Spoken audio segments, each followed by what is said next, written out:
YouTube भी हमको धोखा दे दिया। हम 2021 में चैनल बनाए, आज 2024 आ गया। लगातार मेहनत किए और मैं 1000 सब्सक्राइब भी पूरा कर लिए और वॉच टाइम भी पूरा कर लिए, फिर भी यूट्यूब हमारे साथ धोखा करते आ रहा है। धोखा कैसा भाई?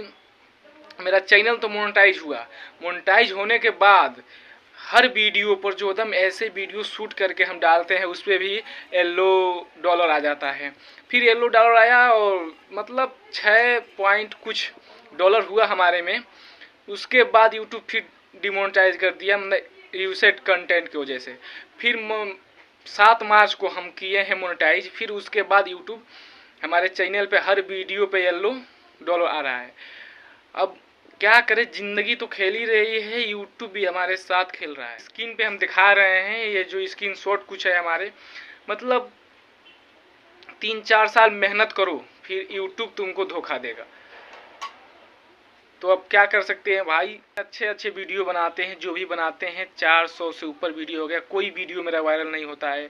यूट्यूब सारे चीज़ समझता है, फिर भी कोई भी वीडियो वायरल नहीं होता। 4-5 साल वीडियो बनाओ, अपने समय बर्बाद करो, और यूट्यूब यूसेड कंटेंट की वजह से येलो डॉलर दे के डिमोनेटाइज कर देगा चैनल। तो क्या करेंगे हम लोग? 4 साल से लगातार मेहनत करते आ रहे हैं, आज जाके हमारे 3500 सब्सक्राइबर पूरा हुआ है। चलो भाई, वो अपना गलती है, सब्सक्राइबर नहीं पूरा कर पाते हैं, फिर भी हम व्यूज पूरा कर लिए, 1000 सब्सक्राइबर पूरा कर लिए, फिर भी ऐसे दिखते आ रही है। 4 साल से मेहनत कर रहे हैं, तो हम करें क्या? अब आप लोग के हाथ में है, लाइक करो और शेयर जरूर करो वीडियो को, और इस वीडियो को वायरल जरूर कराओ।